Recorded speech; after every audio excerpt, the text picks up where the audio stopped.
Nós vamos estudar a carta do apóstolo Paulo aos Efésios. E aí eu queria começar fazendo uma pergunta. Quem nunca recebeu uma carta? Carta mesmo, carta, aquela de uma pessoa, não e-mail, mensagem de WhatsApp, essas coisas. Acho que aqui ninguém recebeu, né? Ninguém é do meu tempo de receber. Quem não? Quem nunca recebeu? Nunca? Já receberam? E quem não recebeu? Já, o melhor, e quem já recebeu, então? Você também já mandou uma carta? Ó, bastante gente. Tem carta do Mapping? Mas isso não vale, isso é boleto. Paulinho, tem microfone aí? Tá aqui, ó. Tá aí, beleza. Então, né, tinha todo aquele esquema de comprar o selo, né, colocar no correio.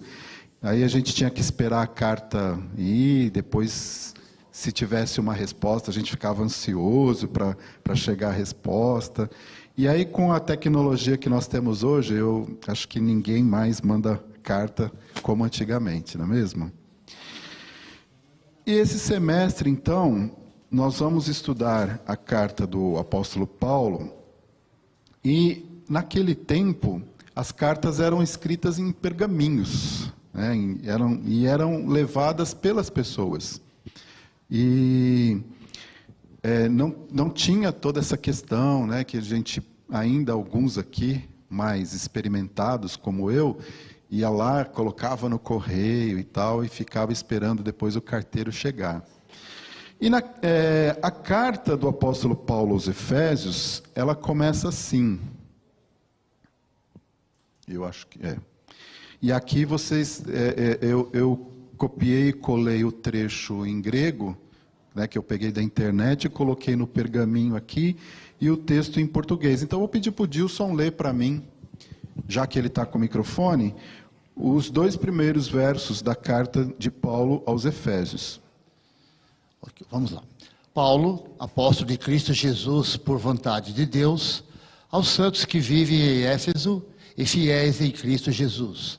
Graça a vós outros e paz da parte de Deus, nosso Pai e do Senhor Jesus Cristo. Interessante que quando você começa a estudar sobre essa carta, então você vai fazendo pesquisas e tudo mais, você vai encontrar alguns estudos dizendo que em vários manuscritos, né, você não tem a expressão aos Efésios.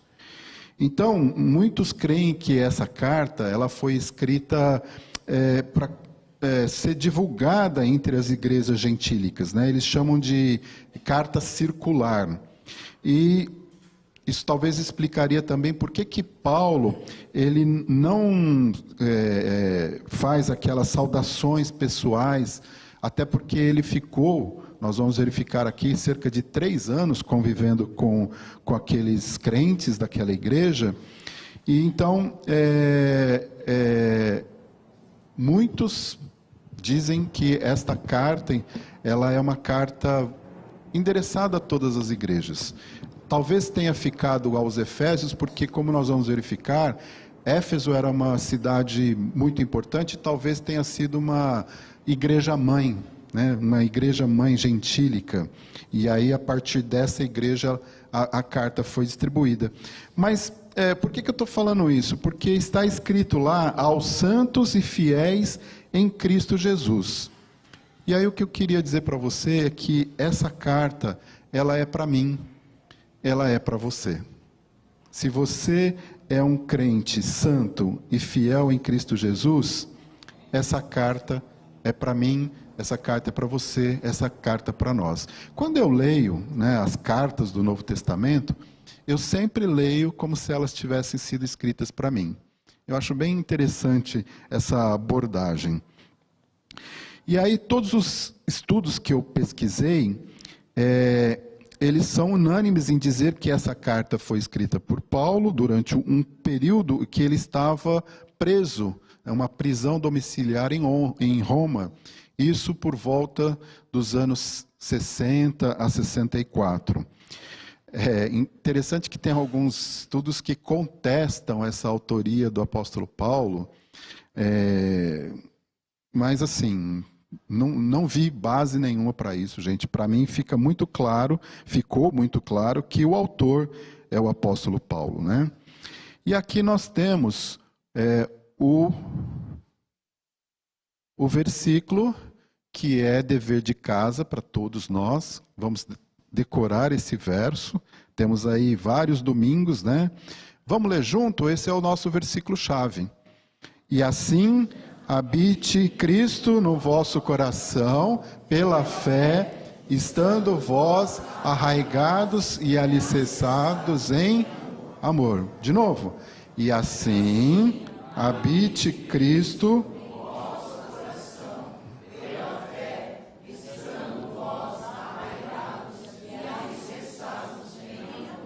Amém. E hoje nós vamos começar então o nosso curso com uma introdução. Nós vamos entender a questão da autoria, o contexto histórico da carta, os objetivos. Nós não vamos entrar propriamente dito em doutrina, né?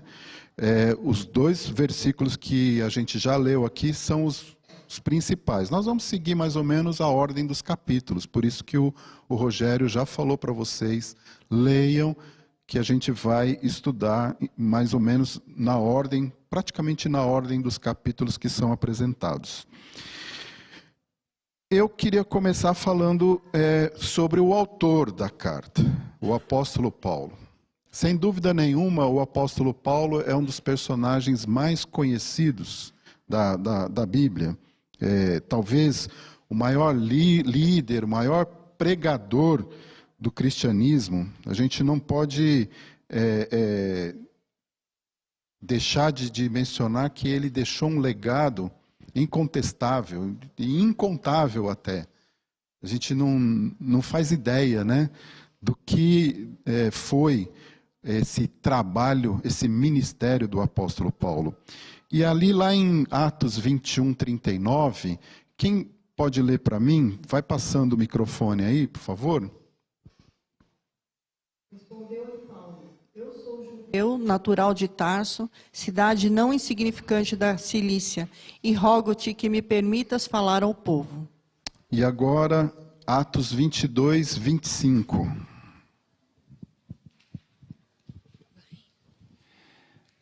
Dá para ler? Quando o estavam amarrando com correias, disse Paulo ao centurião presente: ser-vos-á, porventura, lícito açoitar um cidadão romano sem estar condenado? Olha aí. E agora Filipenses 3, 5.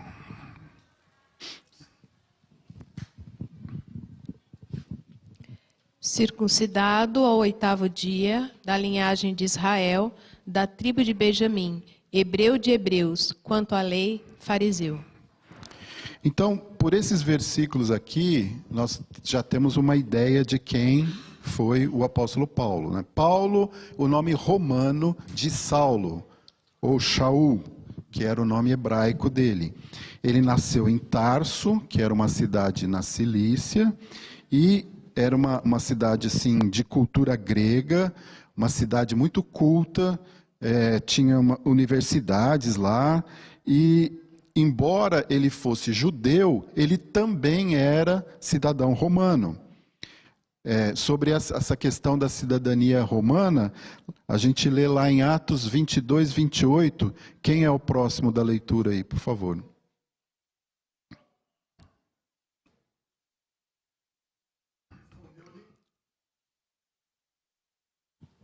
É para cima. Respondeu-lhe o comandante: a mim me custou grande soma de dinheiro esse título de cidadão. Disse Paulo: pois eu o tenho por direito de nascimento. Ou seja, provavelmente, a gente não tem os detalhes disso, mas provavelmente a cidadania romana do apóstolo Paulo foi herdada do seu pai. A gente não sabe ao certo como que o pai dele conseguiu essa cidadania, porque essa cidadania, como que você conseguia isso? Ou você comprava, podia comprar a cidadania romana, ou você conseguia essa cidadania ao prestar algum serviço para o governo romano, algum serviço relevante, né? Então, isso é interessante porque a cidadania romana trazia alguns privilégios. Olha só, o cidadão romano, ele tinha garantia de julgamento perante César, se ele quisesse, se ele exigisse isso. E nós vamos ver que Paulo, ele chega um momento que ele fala, não, eu quero ir para César. Então, ele estava sendo acusado e ele vai para César. Ele tinha, olha, lembra aqui do lance dos açoites, né? Imunidade legal dos açoites antes da condenação. Então, o cidadão romano não podia ser açoitado sem ser condenado e merecer, né, aquela pena. E também ele não poderia ser submetido à crucificação. A crucificação era a pior forma de pena de morte da época. E um cidadão romano não podia ser submetido à crucificação. E nós não temos assim informações sobre a infância, adolescência do apóstolo Paulo. Alguns dizem que ele passou a sua infância e adolescência lá em Tarso, mas outros defendem que ele foi para Jerusalém quando ele ainda era pequeno. Mas o que a gente sabe é que quando, numa certa idade, Paulo saiu de Tarso e foi para Jerusalém. Por quê? Porque nós sabemos que ele foi instruído, ele foi ensinado por Gamaliel, que era um doutor da lei. E aí nós vemos que Paulo, ele conhecia profundamente a cultura grega. Ele também falava o aramaico e, obviamente, o hebraico, que era a sua língua de nascimento, né? E ele era, segundo ele mesmo diz, né, estrito observador da lei, era fariseu, e ele tinha muito cuidado com essa questão da lei, né? Nós podemos ler isso lá em Gálatas 1:14, em Filipenses 3, 5 e 6. Então, considerando tudo isso, nós podemos inferir que a família de Paulo possuía alguns recursos interessantes. Ela desfrutava de posição proeminente na sociedade. E o livro de Atos dos Apóstolos, ele nos informa que quando Estevão foi apedrejado, as suas vestes foram depositadas aos pés do apóstolo Paulo, né, de Paulo de Tarso ali. Mas depois da morte de Estevão, Paulo assumiu uma posição importante na perseguição dos cristãos. Ele recebeu, inclusive, autoridade oficial para liderar as perseguições aos cristãos. E o próprio Paulo, ele afirmava que ele respirava ameaça e morte contra os discípulos do Senhor. Isso está lá em Atos 9:1. E ele, além dele perseguir os cristãos em Jerusalém, ele ainda pediu cartas para o sumo sacerdote para ir para Damasco. E ele queria botar na prisão todos esses indivíduos que estavam indo contra a lei. Seu objetivo era prender, e não importava para ele se era homem, se era mulher. Ele perseguia e assolava a igreja de Deus que estava se formando, né? E ele fazia isso acreditando que estava servindo a Deus. Ele acreditava que ele estava preservando a pureza da lei. E aí todos nós conhecemos o que aconteceu no caminho de Damasco, né? Eu não preciso falar aqui, mas Paulo indo para Damasco, ele literalmente caiu do cavalo, porque ali ele teve um encontro com o Senhor Jesus. E desse encontro com o Senhor Jesus, ele teve a sua vida totalmente modificada, totalmente alterada, né? A gente pode resumir aqui que quando a gente vê o encontro do apóstolo Paulo com o Senhor Jesus, ele responde de que forma? O Senhor Jesus fala: Saulo, Saulo, por que me persegues? Como que ele responde? Vocês lembram? Senhor, que queres que eu faça? Então ele reconhece o senhorio daquele que estava falando com ele. E lá em Gálatas 2:20, lembra o que ele disse, né? Eu mencionei domingo passado. Logo já não sou eu quem vive, mas Cristo vive em mim. E aí, de perseguidor da igreja, ele passou a pregador do evangelho. Então isso é uma mudança totalmente radical, né? E a gente vê que ele começou a pregar lá em Damasco mesmo, ele chegou lá e já começou a pregar lá. E isso é impressionante, porque no mesmo lugar que ele pretendia prender as pessoas que estavam pregando o evangelho de Cristo, ele passou a ser um pregador. É interessante isso, né? E, por fim, uma mudança total de vida. Ele, quando perseguia aqueles cristãos que estavam inventando aquela seita do caminho, ele não acreditava, ele não cria que o Senhor Jesus era Deus. Ele até entendia que ele precisava lutar contra aquela seita que estava, seita entre aspas, né, que estava nascendo, porque ele, fazendo assim, ele estaria fazendo a vontade de Deus. Ele achava que Jesus era um impostor. Mas após a sua conversão, 100% da pregação do apóstolo Paulo foi falar sobre a pessoa do Senhor Jesus, que ele é o Filho de Deus, que ele é o Salvador. E aí ele teve então a sua vida totalmente mudada. Irmãos, isso é importante nós lembrarmos essas coisas sobre o apóstolo Paulo, porque essa mudança que aconteceu na vida dele, ela nos remete a lembrarmos que tudo isso é verdade. A vida do apóstolo Paulo é uma das maneiras de nós defendermos a realidade e a verdade bíblica. Porque, pensa bem, de perseguidor a pregador do evangelho e passando por tudo que ele passou, seria viável, seria coerente o apóstolo Paulo passar tudo que ele passou, ou ter essa mudança total de vida, se realmente ele não tivesse tido um encontro com o Senhor Jesus? Não faz sentido. Não faz sentido nenhum. E isso então é muito importante, porque essa mudança radical na vida do apóstolo Paulo, ela mostra que, primeiro, ele teve um encontro com aquele que foi morto e ressuscitou. E só o Senhor Jesus é que poderia ter verdadeiramente feito o chamado para o apóstolo Paulo e ter transformado a vida dele como ele transformou.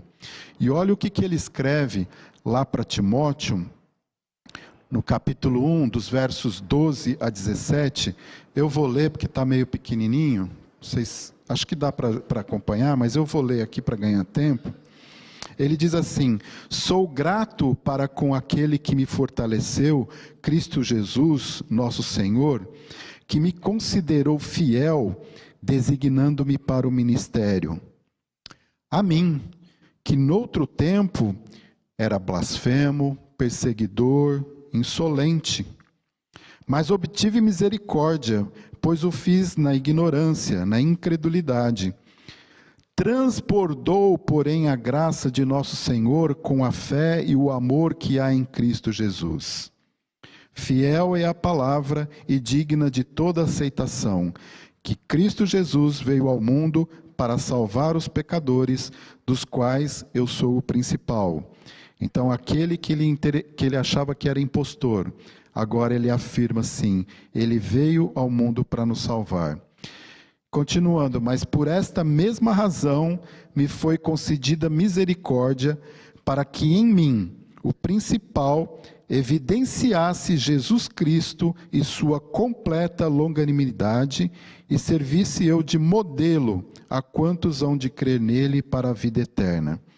Assim, ao Rei eterno, imortal, invisível, Deus único, honra e glória pelos séculos dos séculos. Amém. Que mudança. Que mudança de vida. Aquele que perseguia a Igreja de Cristo passou a ser um dos maiores pregadores e fundadores de igrejas. O segundo ponto que eu queria trazer aqui para vocês é sobre Éfeso em si, né? Éfeso era uma cidade muito importante nos tempos bíblicos. Ela foi considerada a capital da província romana da Ásia e o maior centro comercial daquela região. Então, a cidade de Éfeso, ela chegou a ter de cerca de 200 a 250 mil habitantes, o que na época era uma coisa assim fantástica, era uma metrópole, né? Uma grande metrópole daquela época. E a cidade de Éfeso, ela ficava localizada nas proximidades da costa oeste da Ásia Menor. Eu trouxe aqui um mapa para vocês terem uma ideia mais ou menos da região, né, que eu estou falando aqui, e aí eu fizer aqui um outro mapa da região mais próxima, ali mostrando para vocês a Ásia Menor, e aqui uma visão mais próxima ainda da localização de Éfeso, hoje, atual Turquia. Né? Vocês já foram para lá? Em Éfeso, não. Nós não fomos em Éfeso. Alguém foi para lá? O Ale foi para lá. Né? Então, é isso. Então, a cidade de Éfeso, gente, ela ficava num lugar assim estratégico ali. Porque por terra tinha muitas estradas boas que ficavam ali, importantes, e por mar também tinha o porto, né, de Éfeso ali, e nesse porto então tinha uma grande movimentação de navios grandes inclusive, que usavam aquele porto. Então, olha só, por que isso é importante? Porque por conta da estrutura, da importância, da população, Éfeso chegou a ser a segunda maior cidade do Império Romano, ela ficava somente atrás de Roma. Isso se tornou o quê? Um ponto, um lugar, uma cidade estratégica. Para o quê? Para o crescimento do Evangelho. E ainda falando de Éfeso, né? Eles construíram um anfiteatro lá. Esse anfiteatro, que hoje é só ruínas, cabiam 25 mil pessoas.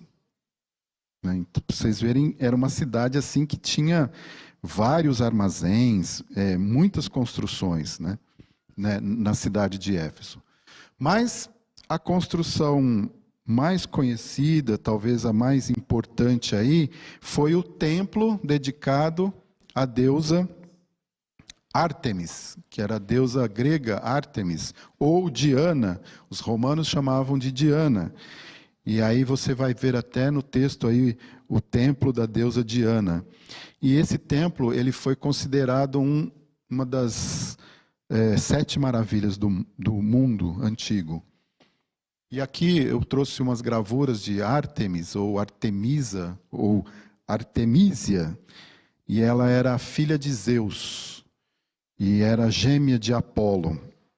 Era a deusa dos animais selvagens, ela era deusa da caça, da vegetação, era protetora das mulheres, era protetora das crianças.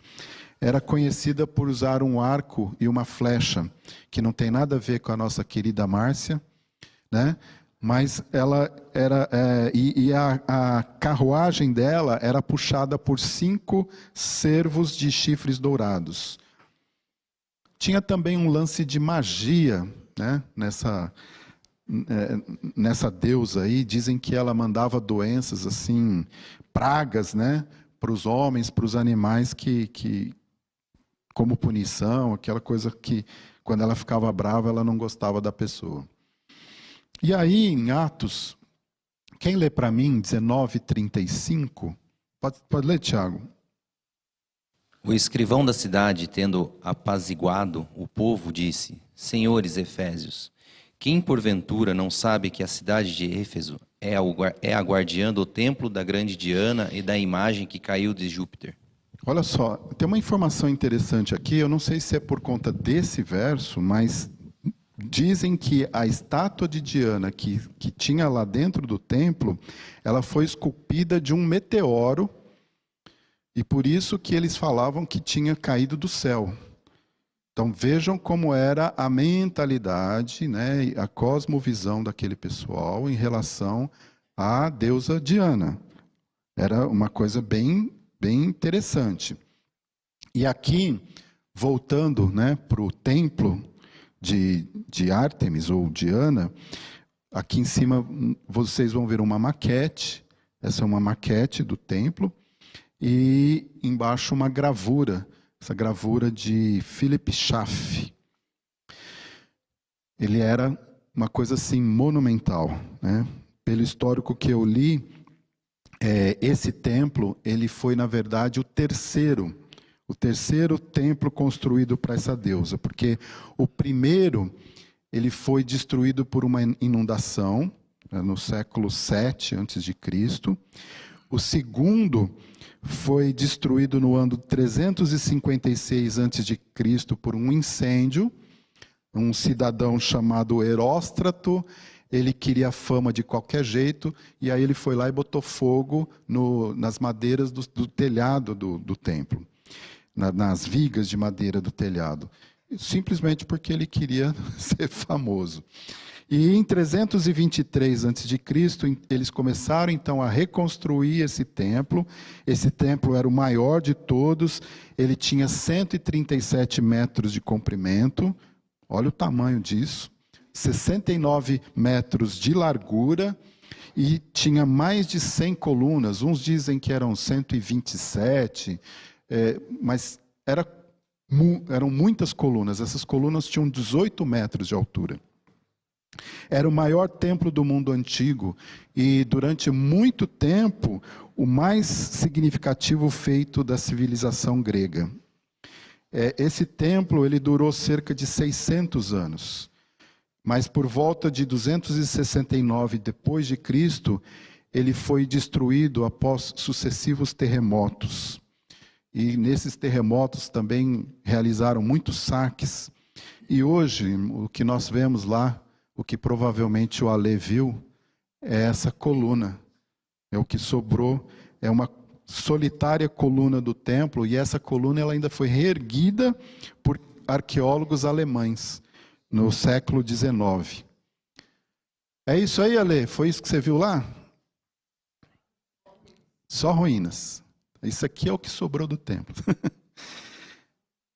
A cidade de Éfeso também tinha outros edifícios monumentais. Entre eles estava a famosa Biblioteca de Celso. Isso aí está um pouquinho mais preservado, vamos dizer assim, inteiro, mas tinham palácios romanos, luxuosas casas de banho. Era realmente uma cidade muito importante. E por que eu trouxe tudo isso? Por que eu achei que era importante a gente saber tudo isso?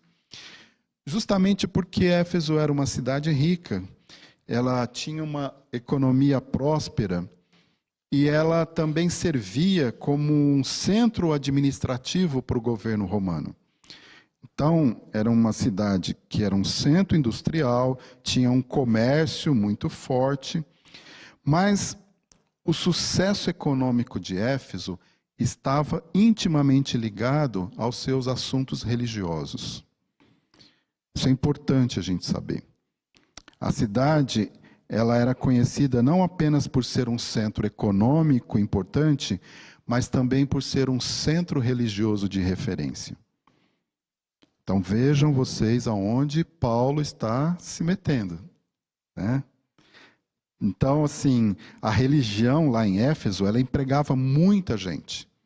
Então, alimentava a economia da cidade. Eles tinham muitas questões ali ligadas aos artefatos religiosos. Esses artefatos religiosos eram considerados amuletos para resolver problemas espirituais que eles encontravam lá. Quem vem do mundo espírita poderia explicar melhor como funcionam essas coisas. Mas o próprio templo de Diana, por exemplo, ele era ao mesmo tempo ele era um local de culto, e pelo que eu li, esses cultos eram meio complicados, porque ali tinha orgias, tinha umas coisas meio pesadas ali, né? Era também uma casa do tesouro, funcionava como se fosse um banco na época, né? Ali onde eles depositavam dinheiro e eles emprestavam dinheiro. Então, como eu disse, Éfeso era uma cidade estratégica para ser pregado o evangelho. Ali, eles adoravam vários deuses. Eles não tinham preconceito com relação a Deus. Mas, quando chegou o evangelho ali e disse que só existia um verdadeiro Deus, um único caminho, a coisa começou a pegar, né? Começou a pegar por quê? Porque começou a mexer no bolso deles. E aí nós vamos verificar isso melhor. Quem está com o microfone, vamos ler Atos 18 a 23. Eu vou... Mas Paulo, havendo permanecido ali ainda muitos dias, por fim, despedido-se dos irmãos, navegou para a Síria, levando em sua companhia Priscila e Áquila, depois de ter raspado a cabeça em Cencreia, porque tomara voto. Chegados a Éfeso, deixou-os ali. Ele, porém, entrando na sinagoga, pregava aos judeus. Continua. Rogando-lhes eles que permanecessem ali mais algum tempo, não acedeu. Mas, despedindo-se, disse: Se Deus quiser, voltarei para vós outros. E embarcando, partiu de Éfeso. Chegando a Cesareia, desembarcou. Subindo a Jerusalém e tendo saudado a igreja, desceu para Antioquia. Havendo passado ali algum tempo, saiu, atravessando sucessivamente a região da Galácia e Frígia, confirmando todos os discípulos. Então vejam bem, Paulo, ele esteve em Éfeso na sua segunda viagem missionária, e aí ele levou Áquila e Priscila, mas pelo texto nós entendemos que ele ficou um pouco tempo ali. Eu entendo então que Áquila e Priscila, que ficaram em Éfeso, foram os maiores responsáveis pela formação e o crescimento da igreja em Éfeso. Mas depois, na sua terceira viagem missionária, o apóstolo Paulo, ele vai morar lá por um tempo, cerca de 3 anos, como a gente lê em Atos 19. Eu vou ler Atos 19, que aí eu vou fazendo alguns comentários, tá? Acompanhem comigo, quem quiser acompanhar na Bíblia, eu vou projetar aqui também.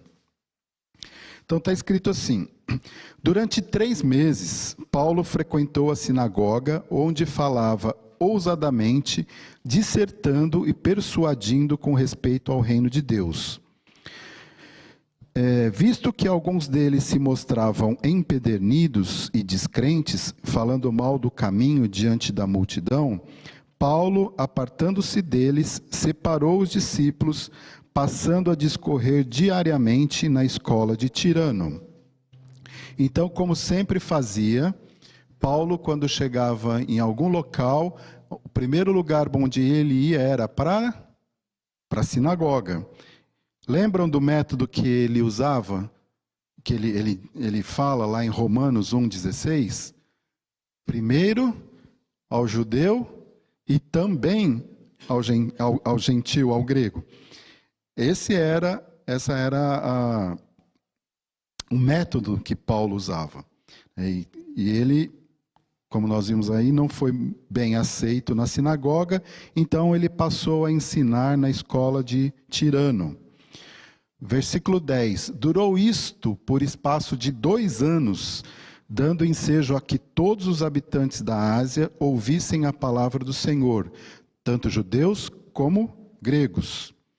Então, por todos os dias, por um período de 2 anos, o apóstolo Paulo pregou e ensinou nessa escola. Versículo 11. E Deus, pelas mãos de Paulo, fazia milagres extraordinários, a ponto de levarem aos enfermos lenços e aventais do seu uso pessoal, diante dos quais as enfermidades fugiam das suas vítimas e os espíritos malignos se retiravam. E alguns judeus, exorcistas ambulantes, tentaram invocar o nome do Senhor Jesus sobre possessos de espíritos malignos, dizendo: esconjuro-vos por Jesus, a quem Paulo prega. Os que faziam isto eram 7 filhos de um judeu chamado Seva, sumo sacerdote. Aqui tem uma coisa estranha, porque Seva não é um nome judaico. Ele é um nome latim. Então, dá a impressão aqui que esse Seva já era um judeu fajuto. Tá? Mas isso aí é coisa minha. Mas o espírito maligno lhe respondeu: conheço a Jesus e sei quem é Paulo, mas vós, quem sois?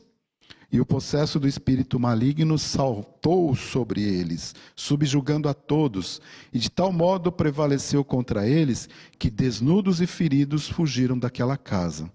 Chegou este fato ao conhecimento de todos, assim, judeus como gregos, habitantes de Éfeso.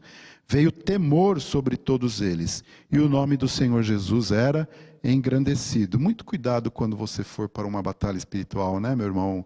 Rodolfo tem bastante experiência nisso. A gente tem que tomar cuidado, tem que estar preparado para isso, né? Muitos dos que creram vieram confessando e denunciando publicamente as suas próprias obras. Também muitos dos que haviam praticado artes mágicas, reunindo seus livros, os queimaram diante de todos. Calculados os seus preços, achou-se que montavam a 50.000 denários. Assim, a palavra do Senhor crescia e prevalecia poderosamente. Começa aí a coisa a mudar a vida daquela cidade tão importante, tão grande, com tantas pessoas. Olha aí, muitos creram e queimaram até os seus amuletos, né, os seus livros ali, se abstiveram das suas coisas malignas de mágicas e tudo mais. Mas, irmãos, nem tudo eram maravilhas, né? Por quê? Porque a ameaça do cristianismo ao templo pagão, ao comércio, às atividades pagãs que geravam para os fabricantes dos ídolos e por aqueles que viviam dessas atividades que estavam sendo, vamos dizer assim, meio que sendo colocadas em xeque ali, isso custou quase que a vida de Paulo, inclusive, né? Se a gente pular lá para o versículo 23, nós vamos continuar lendo assim: por esse tempo houve grande alvoroço acerca do caminho.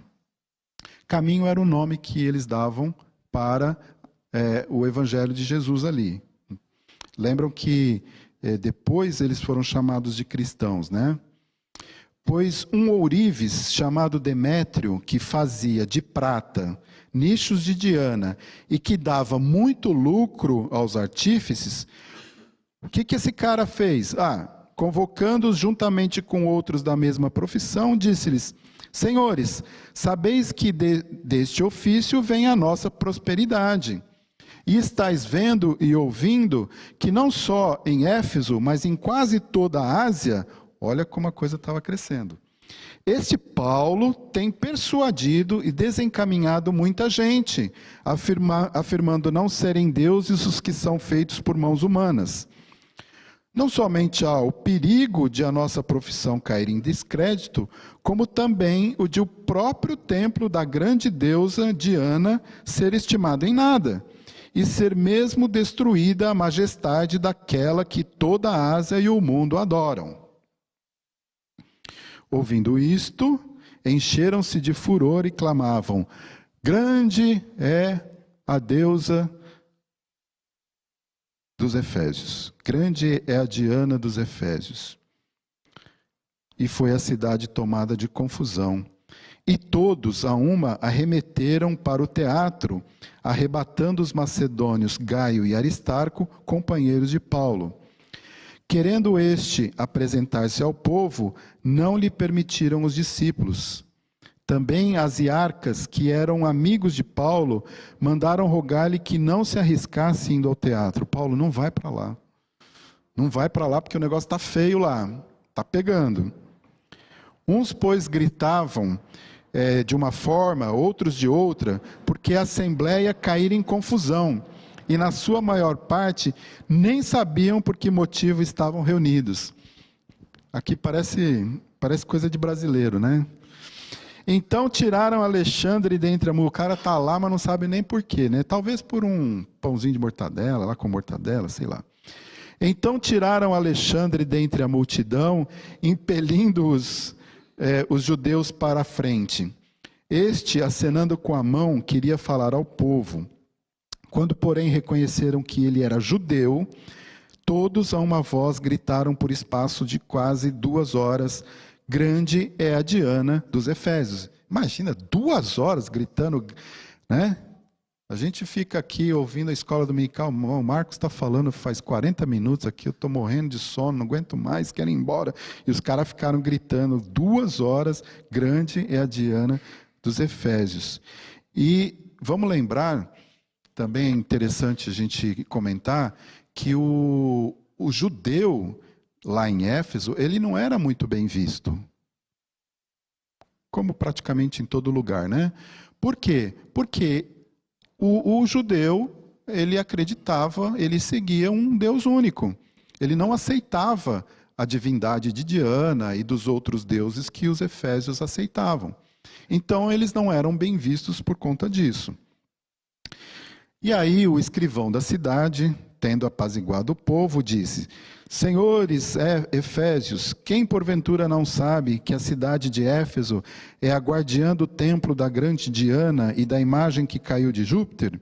Ora, não podendo isto ser contraditado, convém que vos mantenhais calmos e nada façais precipitadamente, porque estes homens que aqui trouxestes não são sacrílegos, nem blasfemam contra a nossa deusa. O cara começou a pôr os panos quentes ali, né? Portanto, se Demétrio e os artífices que o acompanham têm alguma queixa contra alguém, há audiências e procônsules, né? Procurem o STF, gente, que se acusem uns aos outros. Mas se alguma outra coisa pleiteais, será decidida em assembleia regular. Porque também corremos perigo de que, por hoje, sejamos acusados de sedição, não havendo motivo algum que possamos alegar para justificar esse ajuntamento. E, havendo dito isto, dissolveu a assembleia. Vejam bem, olha que interessante, né? Eles não estavam preocupados com a mensagem do evangelho em si, para acalmar aquela rebelião toda, aquela bagunça toda. Mas o que acontece? 2 coisas importantes aqui. Se as pessoas começassem a crer no Senhor Jesus, isso iria abalar as questões econômicas do comércio daquela cidade que vivia do paganismo. E aqui, né, esse escrivão, ele foi, eu vou dar um jeitinho nessa bagunça aqui, porque sou amiguinho deles. Não. Ele estava preocupado aqui porque Éfeso estava sob o domínio romano. E a responsabilidade dos líderes da cidade era manter o quê? A ordem, a paz. Porque se acontecesse alguma coisa, se eles não conseguissem controlar o povo, Roma vinha, ele podia remover aquelas autoridades nomeadas e aí implantar a lei marcial. E se eles fizessem isso, então as liberdades ficariam restritas. Eles tirariam, né, muitas liberdades cívicas que eles tinham ali. Ou seja, resumindo, não é porque ele era bonzinho, porque ele queria ajudar os cristãos, mas porque tudo girava em torno de interesses próprios. E aí, em Atos 21, alguém lê para mim, por favor? Cessado o tumulto, Paulo mandou chamar os discípulos e, tendo-os confortado, despediu-se e partiu para a Macedônia. Então, como resultado de tudo isso, o que aconteceu? Paulo entendeu que era melhor seguir o caminho. E eu fiquei pensando, tudo isso estava sob o controle do Senhor, né? Sobre o cuidado, o controle do Senhor. Por quê? Porque Paulo ainda seria muito usado em outros lugares, que talvez não tivessem acontecido se ele continuasse permanecendo lá em Éfeso.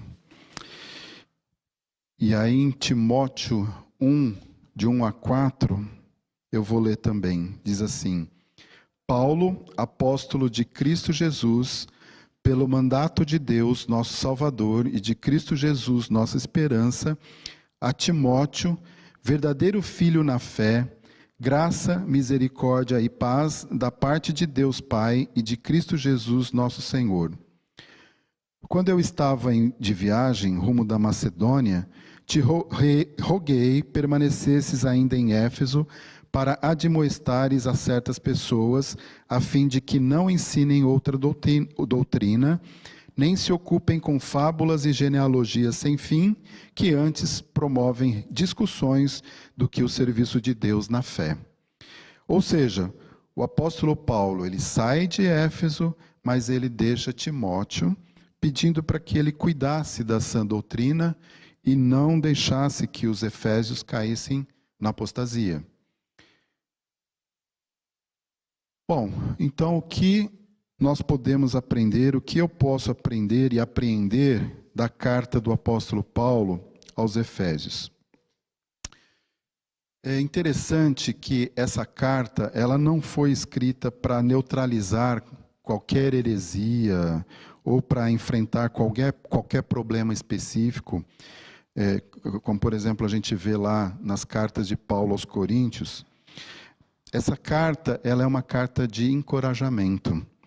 É uma carta que nos ensina, nos traz ensinamentos.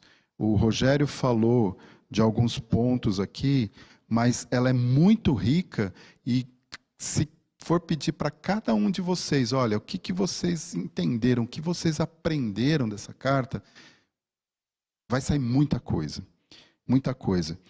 Então, essa carta, ela é muito importante para nós. E nós vamos estudar capítulo por capítulo. Mas eu não quero entrar aqui nas aulas subsequentes que os nossos irmãos vão trazer.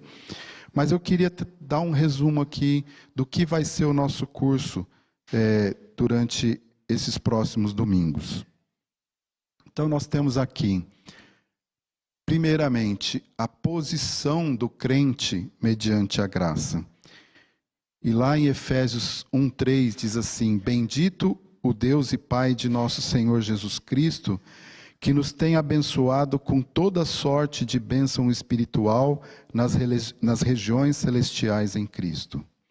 Então, Paulo começa a carta bendizendo a Deus, ao Deus Pai e ao Senhor Jesus Cristo, pelo fato de sermos abençoados com toda sorte de bênção espiritual nas regiões celestiais.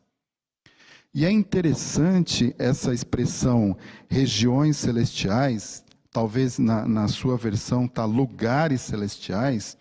Essa expressão, ela aparece 4 vezes na carta aos Efésios. E ela é exclusiva dessa carta. O que será que o apóstolo Paulo quis dizer com essa expressão? Não perca nas próximas aulas. Outro ponto que eu queria mostrar para vocês aqui é a relação do crente e o corpo de Cristo. Efésios 3,6 diz assim: a saber que os gentios são co-herdeiros, membros do mesmo corpo e coparticipantes da promessa em Cristo Jesus por meio do Evangelho. Nós vamos estudar com muito carinho, com muito cuidado, essa relação do crente, judeu e gentil, que agora são participantes do corpo de Cristo. E a vida vivida de acordo com essa posição. Se você faz parte de um corpo, você tem uma função nesse corpo.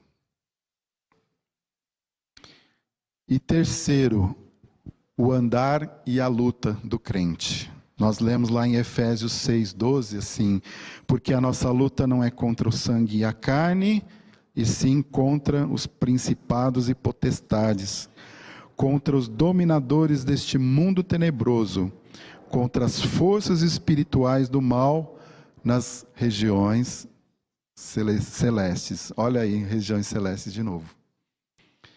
E depois, então, de admoestar os crentes de como o crente deve viver uma vida de acordo com a vontade de Deus, o apóstolo Paulo termina falando da nossa luta espiritual. Nós vamos ver, então, a armadura de Deus. Uau! Serão domingos de muitas emoções, né? É isso aí. E antes de terminar, eu me perguntei, o que aconteceu com a igreja de Éfeso? Vocês lembram? A primeira das 7 cartas do Apocalipse foi endereçada para Éfeso, né? Eu vou ler rapidamente aqui o que diz a carta do apóstolo João, né? Escrito pelo apóstolo João. Eu não trouxe o texto aqui, vocês podem acompanhar comigo. Diz assim, Apocalipse 2:1, né? Diz assim: ao anjo da igreja em Éfeso escreve: estas coisas diz aquele que conserva na mão direita as 7 estrelas e que anda no meio dos 7 candeeiros de ouro. Conheço as tuas obras, tanto o teu labor como a tua perseverança, e que não podes suportar homens maus, e que puseste à prova os que a si mesmos se declaram apóstolos e não são, e os achaste mentirosos, e tens perseverança, e suportastes provas por causa do meu nome, e não te deixastes esmorecer. Então eu fiquei pensando nessas palavras do Senhor Jesus aqui, usando João, em todo aquele cenário que eu construí da cidade de Éfeso, né? Com o templo, com aquela grandiosidade toda, com toda aquela idolatria, com todo aquele paganismo. Tenho, porém, contra ti que abandonaste o teu primeiro amor. Lembra-te, pois, de onde caíste, arrepende-te e volta à prática das primeiras obras. E se não, venho a ti e moverei do seu lugar o teu candeeiro, caso não te arrependas. Tens, contudo, a teu favor que odeia as obras dos nicolaítas, as quais eu também odeio. Quem tem ouvidos, ouça o que o Espírito diz às igrejas. Ao vencedor, dar-lhe-ei que se alimente da árvore da vida, que se encontra no paraíso de Deus. Olha só que interessante, João escreveu isso cerca de uns 30 anos depois que o apóstolo Paulo escreveu a carta dele. E vejam aqui que interessante, aquela carta de Paulo, ela ainda merecia elogios pela perseverança, né? E aqui o Senhor Jesus fala, olha, vocês ainda têm um labor, vocês não aceitam qualquer um que se diz apóstolo, né? Porque aparece aí uns caras que se dizem apóstolo, mas tem um detalhe, vocês abandonaram o primeiro amor. Então aquela primeira geração da igreja de Éfeso tinha passado, e com ela parece que também passou o entusiasmo, a devoção fervorosa ao Senhor Jesus, aquilo parece que tinha ficado para trás. Parece que faltava para essa geração de João aqui a intensidade no amor pelo Evangelho. Aquela intensidade e aquela devoção que havia no início da igreja. Parece que os crentes lá de Éfeso agora, eles estavam mais apegados ao dever do que à devoção. Eles permaneciam fiéis, mas faltava a eles o amor e o entusiasmo que eles tinham demonstrado anteriormente no início. Será que tinha virado apenas uma religião, uma religiosidade da parte deles? Aí eu fiquei pensando numa analogia, né? Aquele tipo de casal que depois de muito tempo ainda permanece fiel, permanece fiel um ao outro pelo laço do casamento, mas falta aquele amor caloroso, né? Do início do relacionamento. Tem alguma coisa para a gente pensar, para a gente refletir. O Senhor Jesus convidou aquela comunidade a se arrepender, a refletir sobre a sua queda e voltar para a prática das suas primeiras obras. Então vejam que Jesus, ele não apenas criticou a igreja de Éfeso, mas ele advertiu acerca de como ela tinha que corrigir aquilo que estava errado. E o Senhor Jesus também assegurou que se aquela comunidade falhasse em responder aquilo que ele havia chamado, ele a visitaria e tiraria o seu candelabro do seu lugar. Ou seja, isso significava que, como congregação, a igreja de Éfeso deixaria de existir. E aí nós temos alguns registros históricos, né, dos primeiros anos do cristianismo que confirmam que aquela geração de cristãos de Éfeso escutou as palavras de Jesus. Inácio de Antioquia, ele escreveu uma carta à igreja de Éfeso, pelo menos 10 anos depois da carta de João, do Apocalipse. E nessa carta ele elogia aquela congregação por sua perseverança e zelo pelo Evangelho. Mas o que nós vemos ao longo da história é que depois a ameaça do Senhor Jesus acabou acontecendo, porque chegou um tempo em que a igreja de Éfeso deixou de existir.